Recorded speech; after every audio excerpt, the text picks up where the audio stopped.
You can just see maybe the utter confusion here as these cars have been left sort of in the middle of the street. They've been melted down to nothing. Even the tires have melted off this car that's sitting right here, left in the middle of the street, of course. And as we move to the middle, we noticed something that was kind of strange here. It's a boat. It's a boat and a car that's been flipped over. How did this happen? It's so hard to explain some of these things.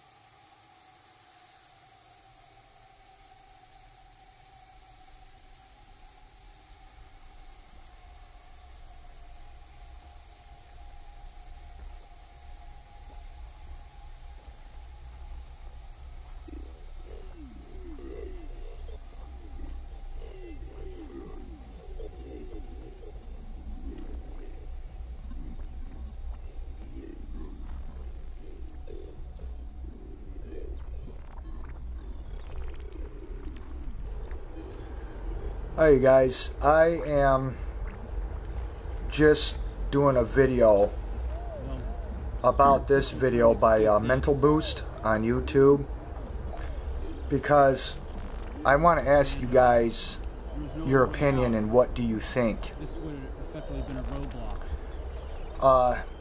This video is 13 minutes and 28 seconds long. I will leave a link down below and I just ask that you guys watch it and tell me what you think, because I just don't know how some of this that's being videotaped is how you can explain it. Now, right there is the undercarriage of a car. And I will play this a little further. What you're looking at is this hole is for the sending unit of the gas tank, which would be accessible from beneath the rear seat of the car. This well right here is beneath the trunk where your spare tire would go. This is the muffler and this is the remainder of the exhaust coming down and away from the car that normally pass through this channel right here. These are the two gas tank straps. So this is indicative that the gas tank on this car blew up, and that's why the gas tank is missing, and the straps are snapped and the car is on its side. But what I'm wondering is over here, how did the engine come out of this car? Let me play it a little more. The engine came completely out of this automobile. How does a fire do that? Now I can understand an explosion on the back of the car overturning the car, but how does the engine end up over here? How does an explosion on the back end of the car rip the engine out? Because right there is the motor. This is what makes no sense to me. Any guy that has ever removed an engine from his automobile with his buddies on a Saturday or a Sunday and has some guys come over to help him knows what it takes to remove an engine from an automobile. If it was an explosion that did it, it would have ripped all this apart. All of this would be gone. It would have blown this car into pieces. All this would be gone. But it's all intact. The whole entire chassis of the car is intact, but the engine was ripped this way. When the explosion was to the back of the car, there was more force to rip out the engine than there was to blow the gas tank off and overturn the car. This doesn't make any sense to me.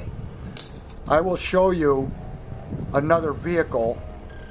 Let me back up here. Here's another thing that makes no sense. You are looking at a crankshaft of an engine. This is an internal part to an automobile. How did it get beneath the bed springs and the rubble? This came out of an engine. This is to the inside of a car's engine. Car or truck. All engines have crankshafts. How did it get through the engine block and land there?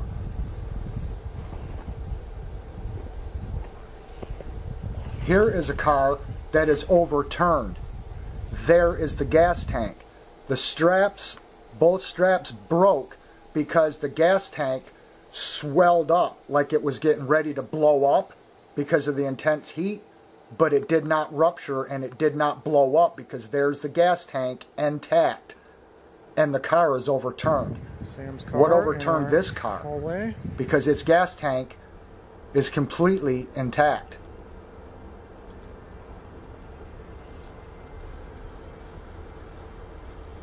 I don't know what you make of that. It literally looks like a bomb went off.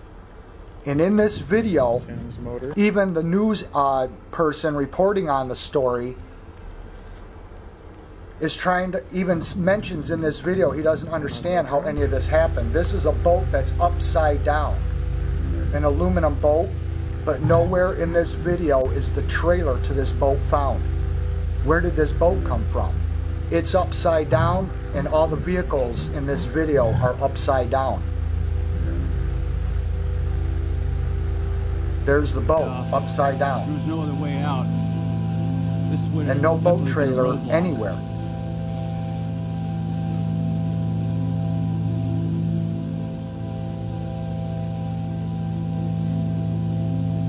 Now right here, that's a car in the driveway, is an engine. And it's melted. That is an engine sitting upright in this guy's driveway, and the whole engine is melted. And you're telling me a fire does this? Never in my life have I ever seen the pickup truck, and this is a Dodge Ram pickup truck. There's the engine right there, and the whole entire truck is gone. The whole thing is gone.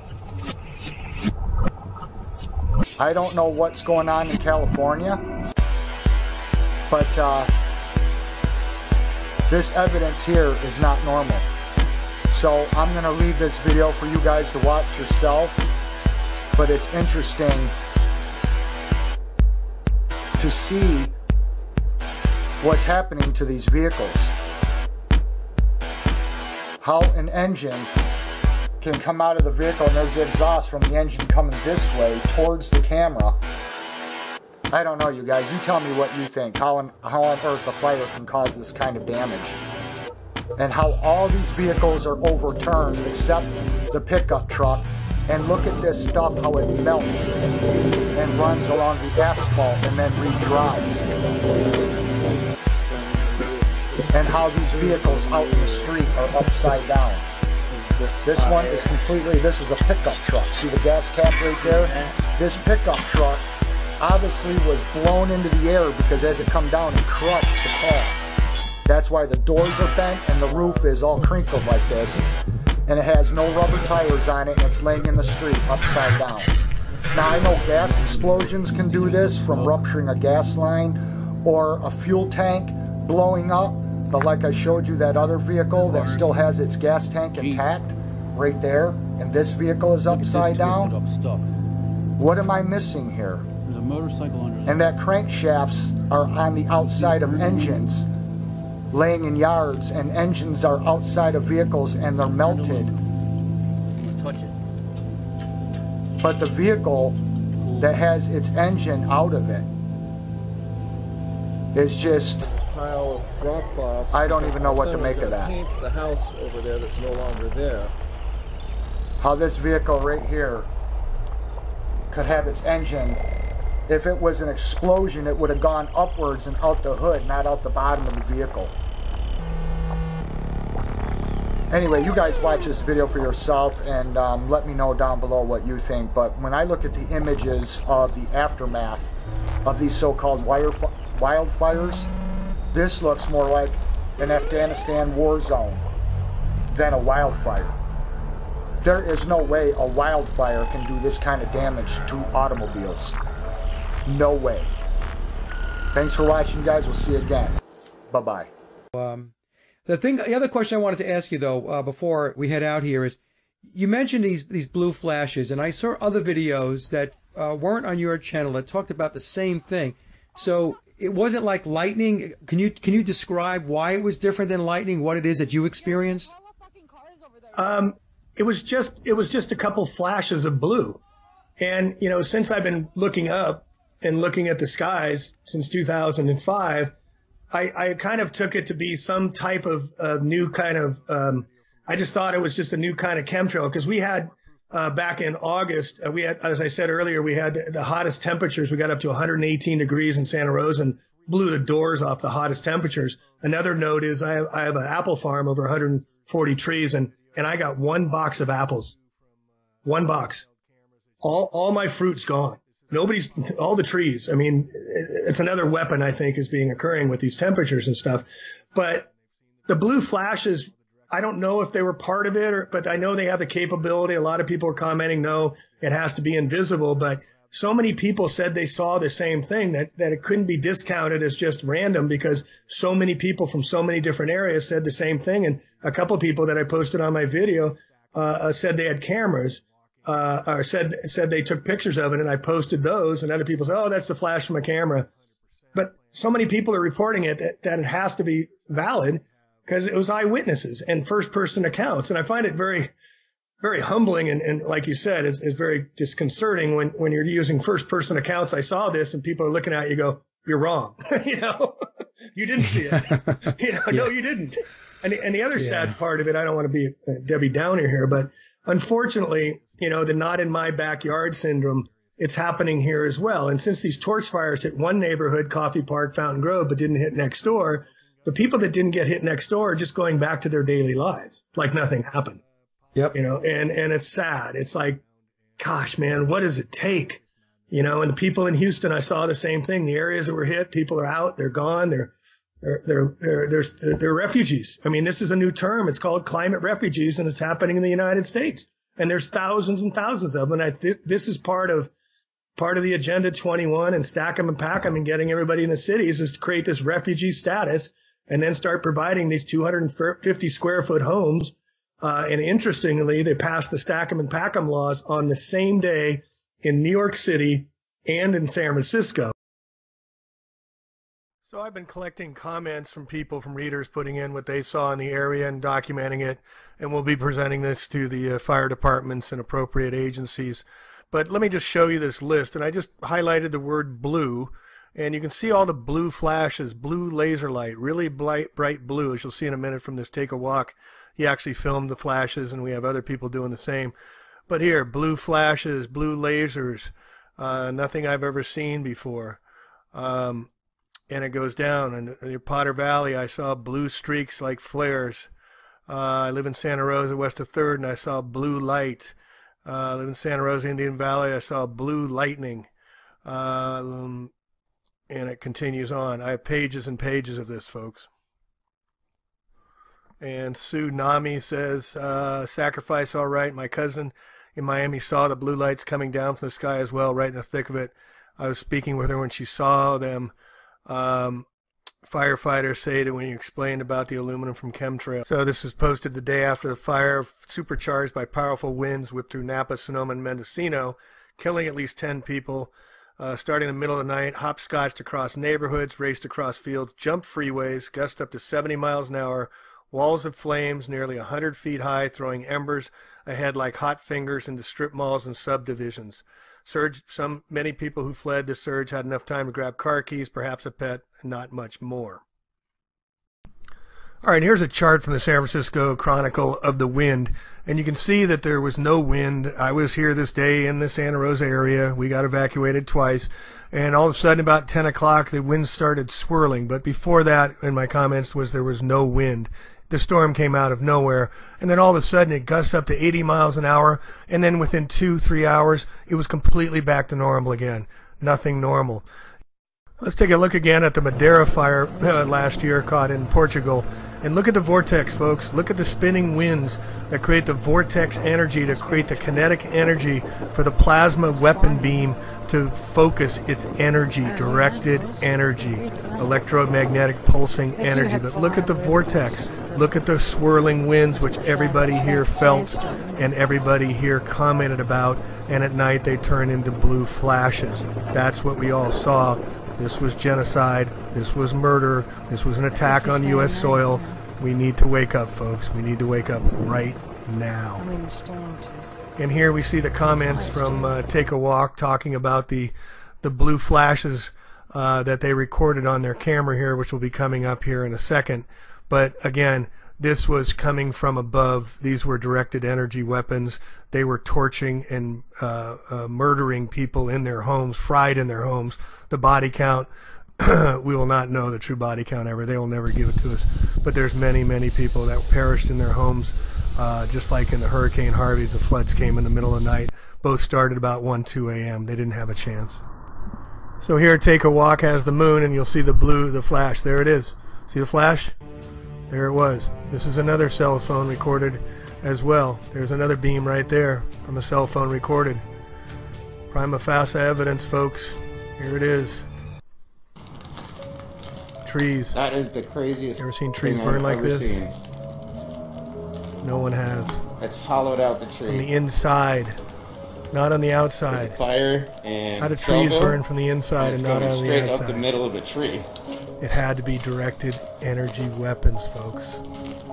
They torched the place with thousands and thousands of degrees, targeted certain areas, certain people, certain homes, certain businesses. Agenda 21, weather war terrorism. That is nuts.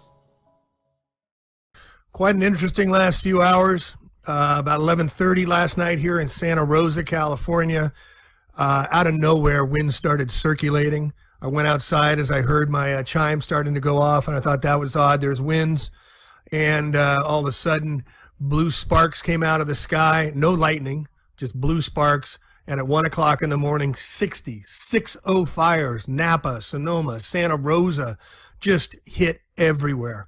And these firefighters are saying to a person they've never seen a fire like this. They've never seen it move this quickly. It came out of nowhere. There was no storm fronts. There was no lightning. This was completely geoengineered. The movie Geostorm is coming out in 2 weeks. Folks, there was no wind before this happened. There was no storm before this happened. I can't make that any clearer. I can't tell you how geoengineered this entire thing was. I'll keep saying it over and over because it was. But here you see the homes burning. I mean, they just combusted. That's the word people keep using, is combusted.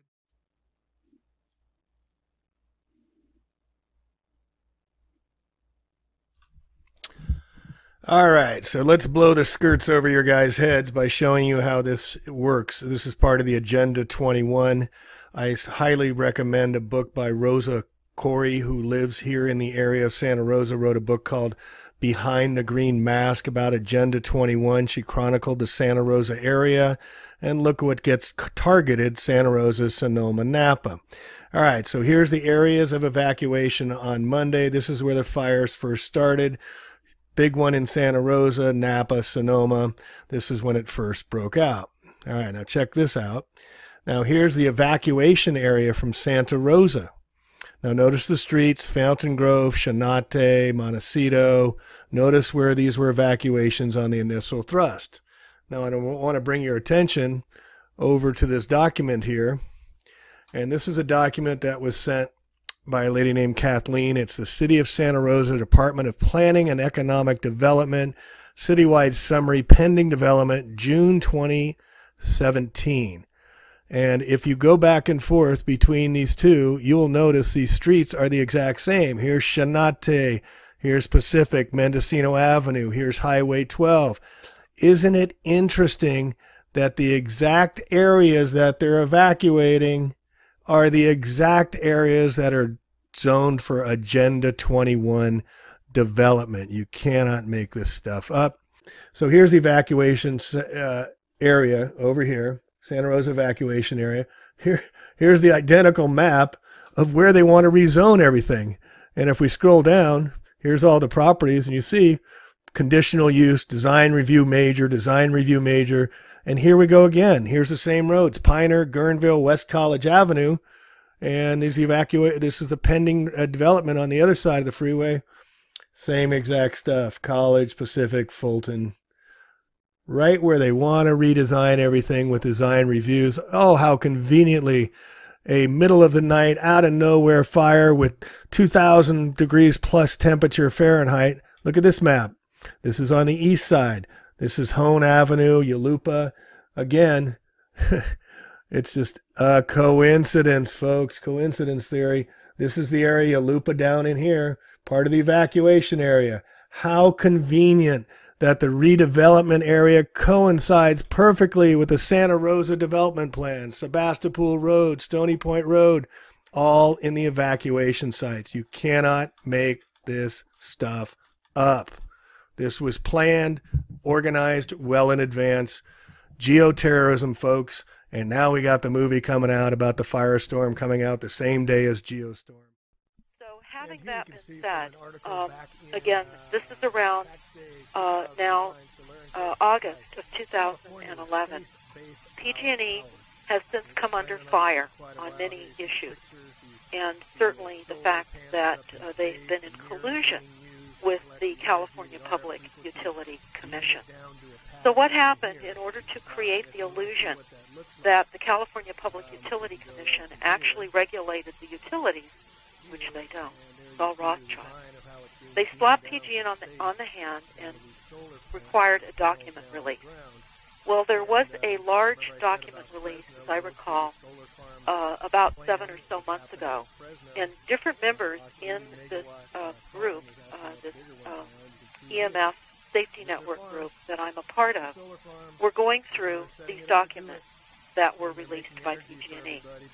And I'm going to read to the audience a document release, and it is extremely disturbing with that background in mind of what I said about everything starting here, literally in Sebastopol, California, again. Wonder why they picked Sebastopol. That was, again, ground zero for the anti-smart meter movement. That was really day one of the... Okay, but that's a good thing. Now, are they coming back and trying to punish Sebastopol? Well, I'm going to read these emails, and you and the listeners can make out of this what you would like. And here we go. First, I'm going to just say that these emails were dated in August of 2011. There are only 2 emails. One is from the California Public Utility Commission going to PG&E, Pacific Gas and Electric. And again, you can type in PG&E followed by Rothschild. You will see that PG&E is Rothschild. It's hard to believe. It's amazing. They're just in everything. Yes, they are. So here's what's important to understand about these emails. First of all, there were a total of 6 people involved in the email. Not just the 2 people that were communicating back and forth, but the 4 people that were copied in the email exchange. And the people that were copied, here's an idea of who these people were. First of all, the subject of the email exchange was space weather risks. And the executive director of the CPUC was copied, the vice president of regulatory affairs, the CPUC attorney, and the interim director at the CPUC. And then, of course, the 2 people that corresponded directly and copied those 4 people.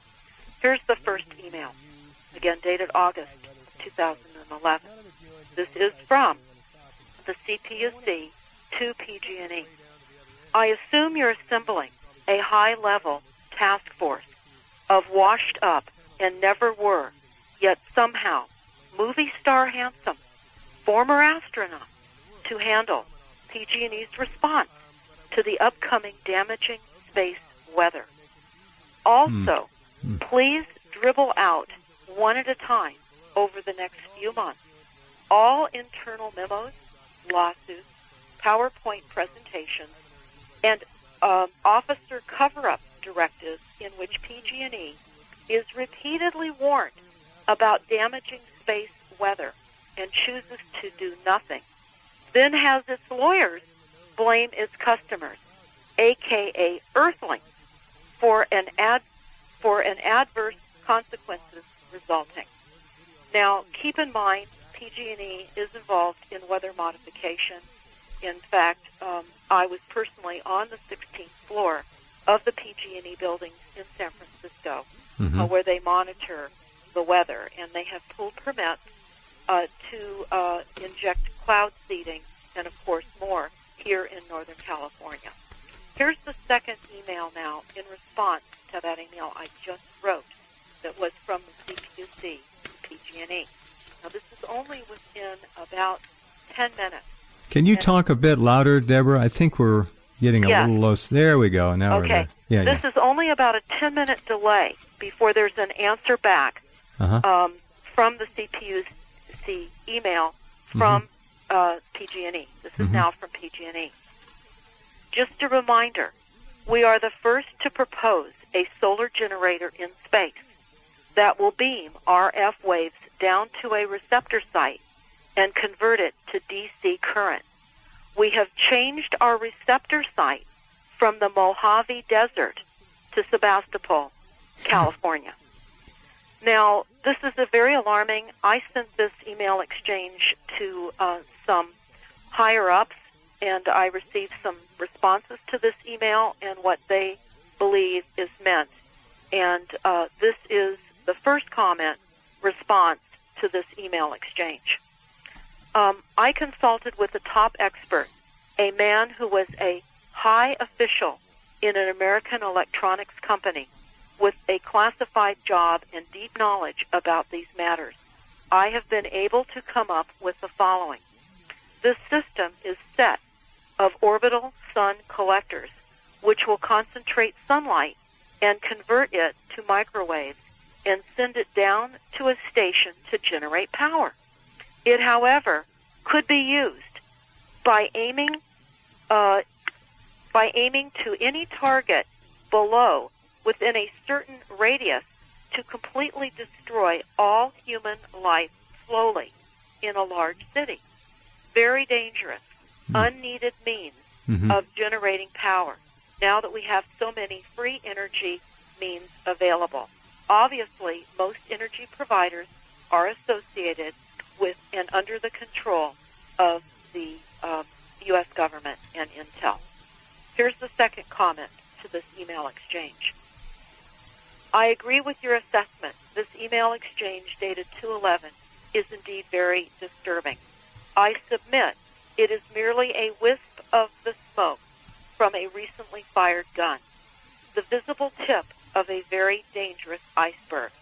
I strongly suggest you immediately file a series of Freedom of Information Act requests targeting both the CPUC and PG&E in order to hopefully get a fuller picture of this complete iceberg and what has transpired concerning this to date.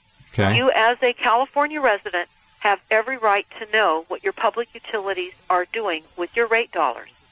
As you know, beamed microwave radio frequencies from space are the patented technique for manipulating the Earth's jet streams in order to turn selectively modified weather patterns worldwide. Climate change is genuine. However, I submit it is simply not the result of excessive human carbon emission footprints as infamously claimed. The potential to generate electricity from beam RF waves is certainly a possibility with the existing technology, but I submit it is not the primary goal. I submit the necessary outer space RF generators are already in place and have been functional for at least a decade and a half. This is a very interesting trail of damning breadcrumbs that needs to be followed up, in my opinion. Then I have another comment, and this is interesting. The attached emails claiming the beam RF waves to Sebastopol is obviously a joke shared among PG&E and PUC staff.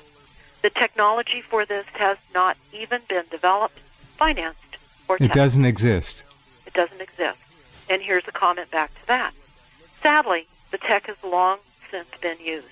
Space-based weapons in conjunction with the wireless networks, along with frequencies used to disperse crowds, etc., are old technologies. Most people are unaware just how advanced tech has become. 6 people were involved in these emails, PG&E and CPUC, and the tech is real. So joke or not, when someone yells fire, we must investigate, don't you think? And then there's attachments showing the involvement of PG&E with weather weapons, which they are heavily engaged. As you know, Rothschild owns Weather Central, and also the involvement of Rothschild and PG&E.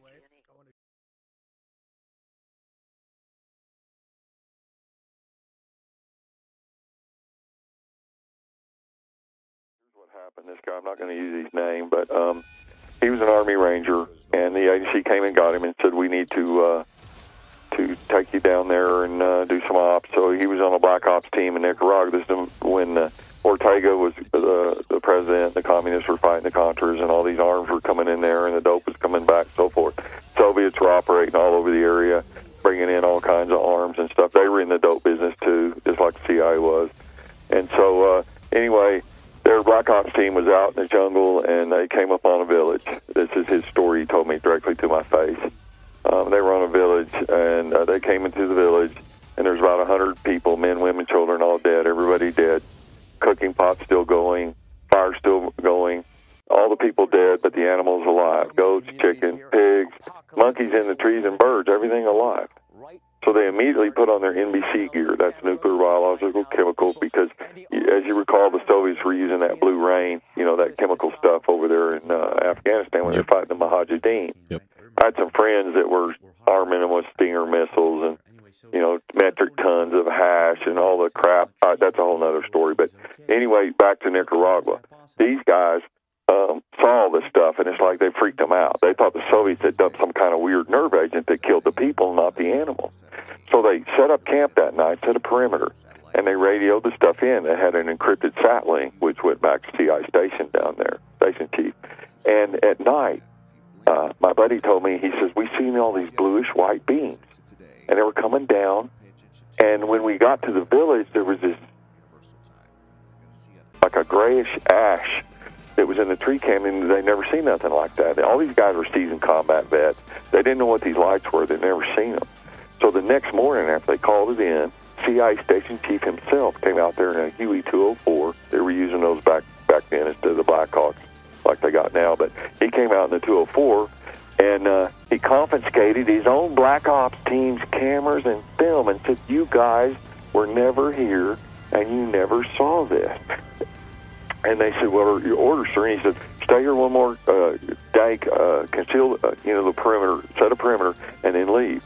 Well, my buddy and them saw that stuff again that night, and they had a puff plane backup off one of that air base over in El Salvador, and a puff plane, C-130 or C-123 with the miniguns on the side, usually 308.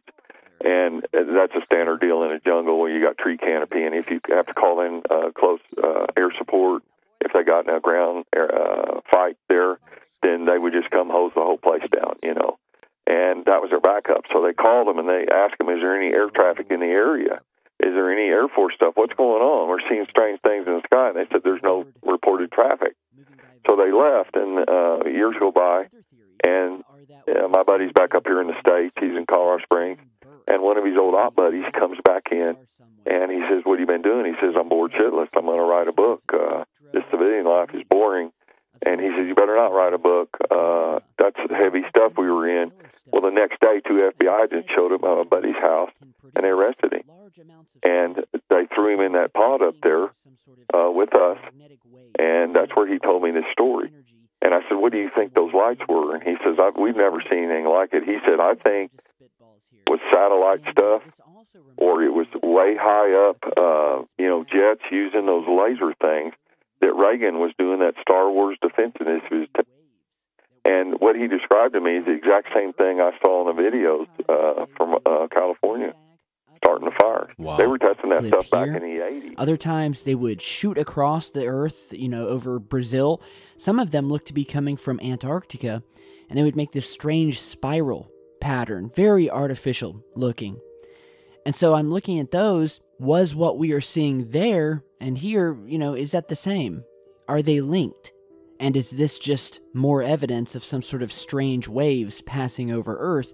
Or is this something man-made? You guys will have to tell me. So, yeah, it's very interesting. I'll put the original link down below to Mr. M's YouTube video. You guys can check him out, show him some love, and let me know what you think about that.